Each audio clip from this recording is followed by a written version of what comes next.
If you've been following TVC News, especially through the week, you would know that a major focus has been on the developments in Ondo State. I will have that conversation even further now in the program as we bring in election observer Nelson Ekujimi. He joins me from Ondo State virtually. Now, also joining me via Zoom is founder Love for Health Organization and policy analyst Dr. Yusuf Harun. He joins me from Lagos. Good to have both of you join us. Thank you. Good evening. Thank you for having me. Very much. Mr. Ekujimi, let me ask you, because you're the one, let me start with you. You are the one on the ground in Ondo State. In terms of development, one would say that things have been a little bit calm when you compare to the rhetoric in Ondo State just before election there. Is this an indication of how this election might likely play out in Ondo State? Well, thank you very much. Thank you. You have also given a prelude to the contrasting fortunes with regards to pre-election activities in Edo and Ondo State. So far, so good. Throughout the campaigns of all the parties, we've rarely heard of any violent attack on one party candidate or supporters. And for me, that is a good omen. It means the people are getting in tune with the principles of democracy, which is about discussion, debate, negotiations, making merriment, festival and what have you. And one expects that the peace that has transpired so far will be maintained for the next 72 hours and beyond. We are hopeful about that. Today, for example, I saw that the APC and the PDP candidates and supporters passed through the same route, and everybody was going on their own way. And luckily for us also, the security operatives were with both parties' campaign train. So it tells you clearly that everybody knows that, look, go and sell your product. I also have the right to sell my product. One should not resort to taking the laws into his or her hand to sell whatever product he or she has to offer. Because as a candidate, what you are doing is, marketing yourself, that if you elect me, this is what I will do. So, so far so good. The atmosphere has been peaceful in Ondo State. Mr. Ekujimi, I will stay with you because you're speaking to politics there. We also saw, perhaps, which is also one of the distinguishing factors when you compare Edo to Ondo, the fact that a debate held, and then you had the two major candidates also speaking or participating in that debate. What does this say about the politics of Ondo State? Well, one thing that stands Ondo State out in the southwest, if you look at the, like we all used to describe it in the 80s, the Lobo states, is that Ondo State has always stood out as the state of, intellectuals. People tell you that the people of Ondo State, the only industry they have is education. The people of Ondo State can go for, educational pursuits to any level, and that stands them clearly in this part of the world. So what you have seen with regards to even the debates that occurred between the candidates, even though the focus is on the two major political parties, and I can tell you for free, this election is a two-horse race, just like some of us predicted for Edo on September 21st. So the campaigns, the debates also shows you that this is a state that looks at the intellectual prowess of candidates. That is a state you cannot just bring any candidate and throw it in their face.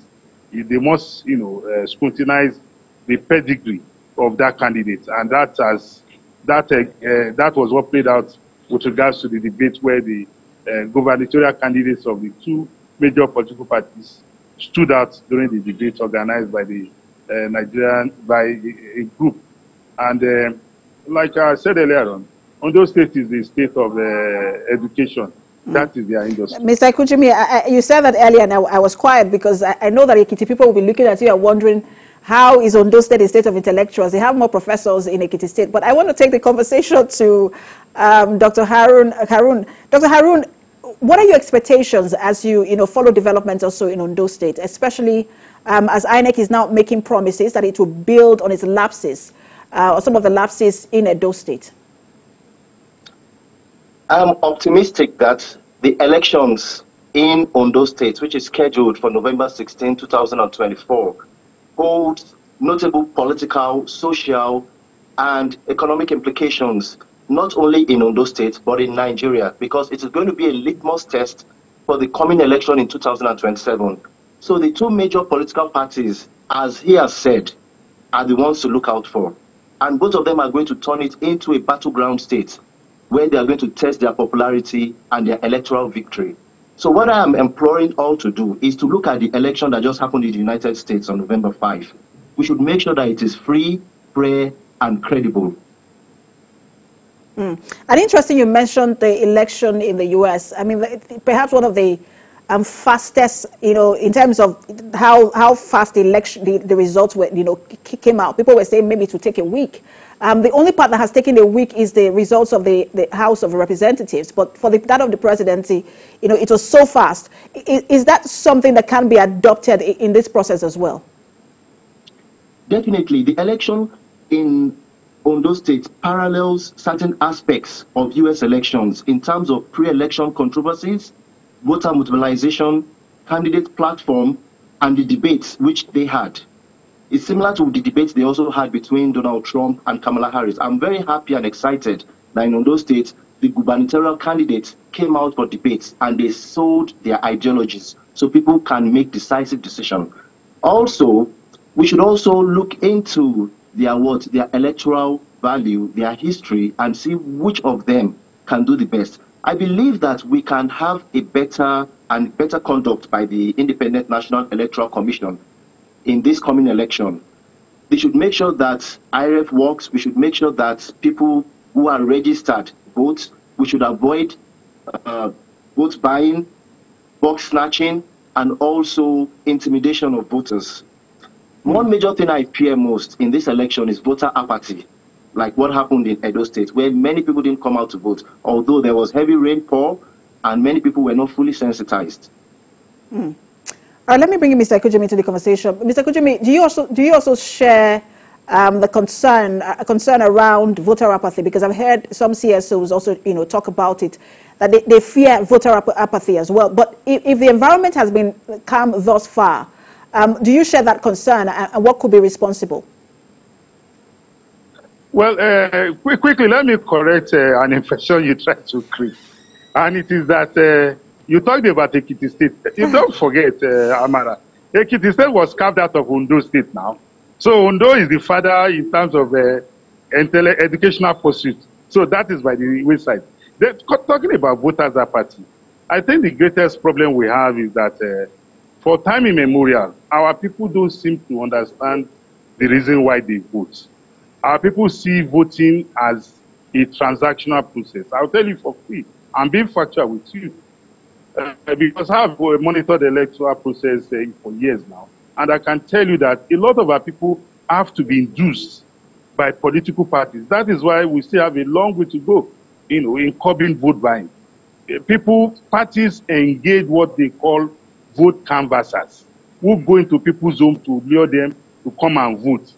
And unless and until our people recognize the reasons why they are voting, the voters' turnout will continue to be, a thorny issue between, continue to be a thorny issue in our electoral process. If the voter, because if you look at the campaigns, if you look at the rallies, the billboards, everything, nobody should come and tell us that the people have not been sensitized enough. Don't also forget that election in this part of the world, every election is local. There are local sentiments that drive the populace to perform their civic responsibility.